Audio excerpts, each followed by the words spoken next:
So we lost the GoPro.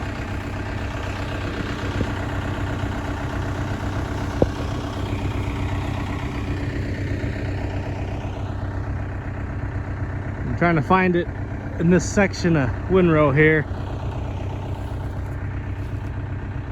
I started just up there, so luckily we didn't go too far. Where's it at? Where's the GoPro?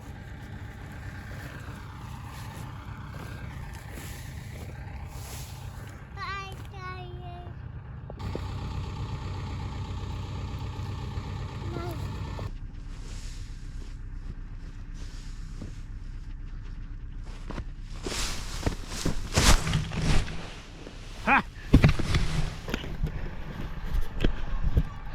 Found it.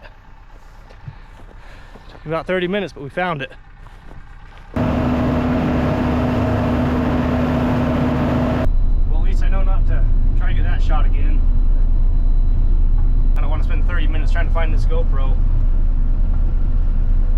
They're expensive, so I didn't want to lose it.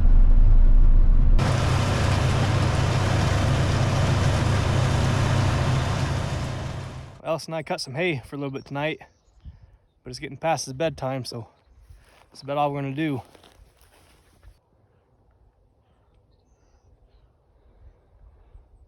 So while Alice and I were cutting this hay over here, my dad was in the field next to us raking it, and this piece here is gonna be a horse hay piece.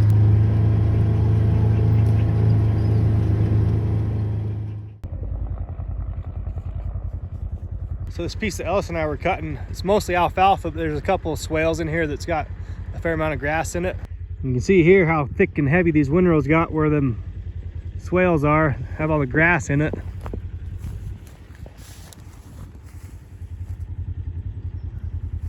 I know I talked previously in one of my videos about us being worried that the ground was going to be too muddy, but we're really surprised how much it's dried up in the last week and a half. So pretty dry for the most part. Like you can see here in this on this gopher mound that there's a little bit of moisture in there, but not too bad. Say cheese, buddy.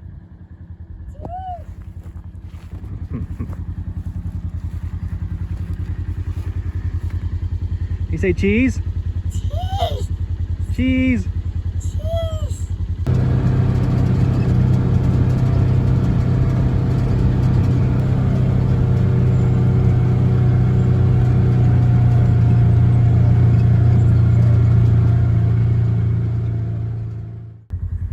So here's all our cows on this river pasture.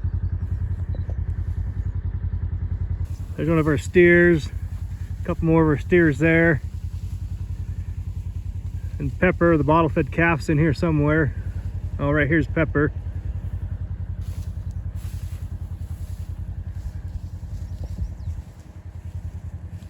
I think it's been pretty close to 2 weeks with them being down here. So I'm gonna run out and try to bale up that horse hay my dad raked yesterday. See if it's dry enough yet. We're gonna bale this horse hay up in this 3x3 baler here. So we usually start baling at night when we have a little bit of dew. But this is our first time having this baler out this year, so I wanted to start in the daylight and make sure everything's working right. And if we have a problem, I'm not trying to fix it in the dark.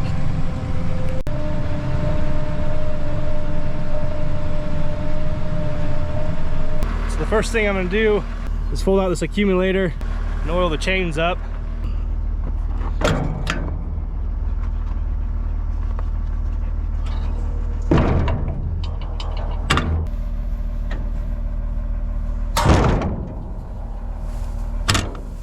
So this accumulator allows us to dump 4 bales off at a time. Then I can just dump 4 bales off in a row all the way across the field, then you're not have to chase them all over the field when you're loading them.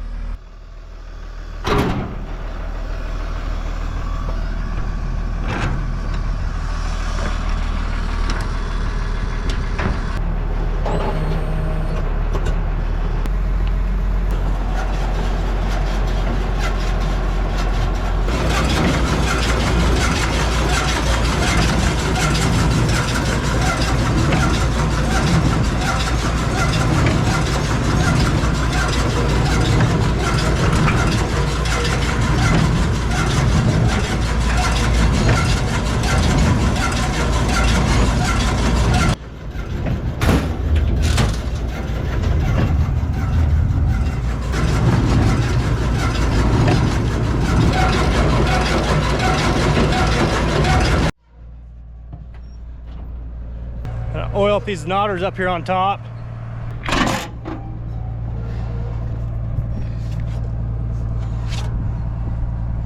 Just got 3 plungers on here and all these lines that go down to all your knotters. So you just pump them about 8 to 10 times and oils them up.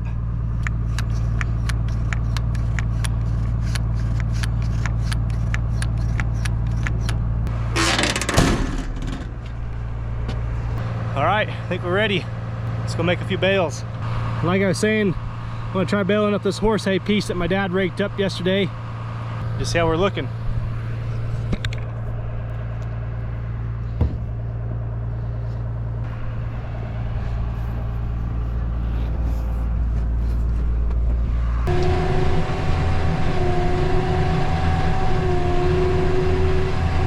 So I just finished baling up those end rows.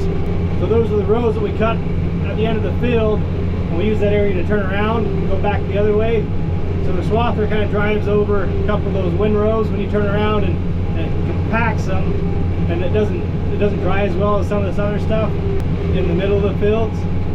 And those were pretty borderline. They were probably a little bit wet. It's hard to judge how wet the hay is off the end rows. So now I moved to the middle of the field here. We'll make a few passes up and down to see what we got. I'm watching my pressures on this computer, and it kind of tells me about what the moisture is in the hay. It gives me a rough idea. So I don't know if you can see or not, but so this top number here, 430, 590, 560. So that'll bounce around a little bit, and that's my pressures in the bale chamber, where that plunger is compressing the bale. And it'll bounce around a little bit, and it'll go up and down depending on how wet the hay is that you're baling. But usually when I'm making a good bale, I try to stay between 400 and 700, and that seems to make a pretty good bale.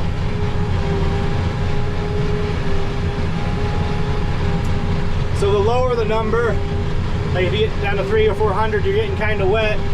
Then if you have a higher number, like 700, 800, 900, you're getting a little bit dry. So I don't know if you noticed there, my numbers jumped way up to 2,000, because that's just because I just kicked the bale off to the side and it lost all the pressure, because it's not pushing against that bale anymore. So that's what I'm watching pressure-wise when I'm in this cab, and I'm also just listening to the baler. You can really hear it grunt sometimes if it's pretty wet and struggling to make a bale.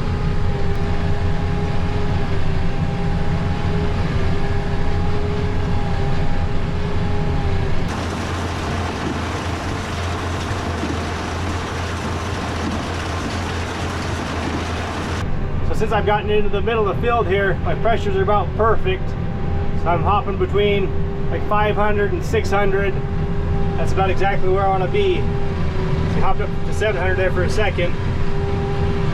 Down to 690, 700, 460. So we're about perfect. So we're gonna bale up all this hay my dad raked and call it a night. Probably take us maybe an hour and a half, 2 hours, and we'll be done with what we have raked. For good measure, I'm gonna run out and test these bales too. We got a moisture probe, so we'll stick a couple of these and see how they're doing.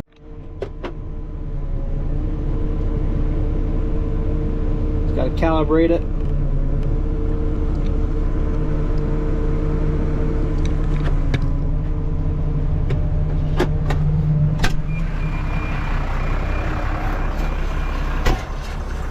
So if any of you guys have a suggestion on a new moisture probe, let me know down in the comments. I wouldn't mind upgrading this one. I think it's older than I am.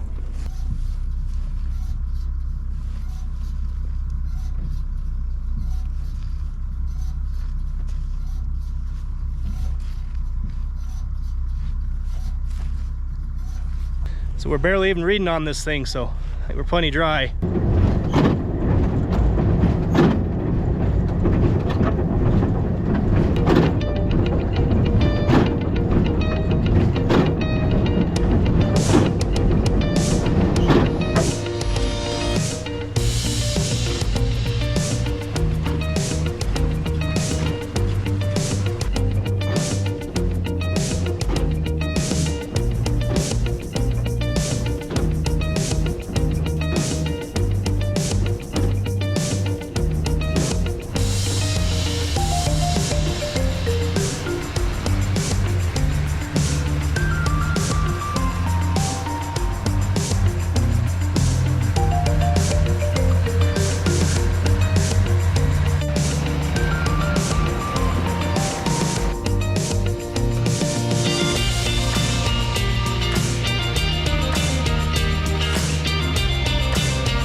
finished baling up all that hay my dad had raked for me. Everything seemed to work pretty good.